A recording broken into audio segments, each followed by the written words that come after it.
Raha ny tatitra nentin'ny BNGRC kosa dia efa niverina amin'ny trano fonenany avokoa ny akamaroan'ireo olona voakasika tao anatin'ny fanapoahana ilay vato lehibe teny avaratra Katso tendry. Ankoatra izay mbola misy hatrany ny antsoavy tanterahan'ireo avy eo anivon'ny BNGRC. Efa niverina namonjy ny trano misy azy ireo avokoa ireo mponina mipetraka 500 metatra manodidin'ireo vato be no sokajiana ho loza amin'ny tatao teny avaratra Katso amin'izao.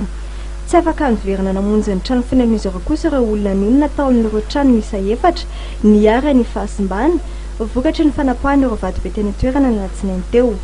Efa misy moa ny fijerena manokana tao amin'ireto olona ireto.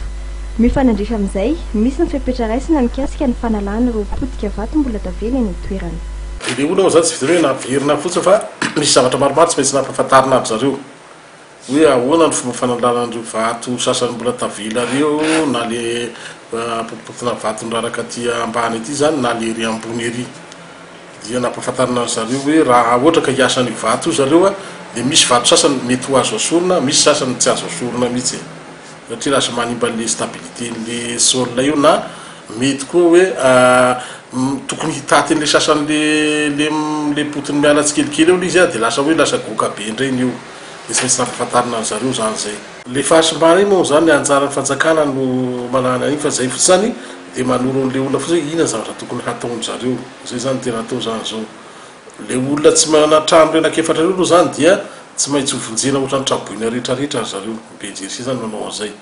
Dia ohatran'izay koa le fanalana ny vato koa mba tsy hahila an'le asa ho atao dia ny fanjakana koa zany amin'ny alalan'ny BNGRC koa zany dia ampanao asa tana maro amin'ny zareo iny koa zany. Satria le olona iny raha teo koa moa manam-pahaiza manoka mikasika amin'ny famakiana vato dia mba tsy sady mba manaraka le fepetra izay efa napetraka zareo amin'izay no vita malakilaky le asa.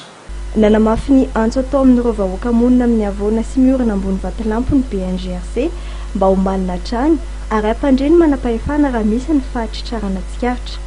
Efa vonona raha teo moa ny ekipa mpiandra raharaha misana ny fanaraha-maso ivondrona ny FTM, ny yoga, ny laboratoire national des travaux publics ary ny BNGRC ho amin'izany.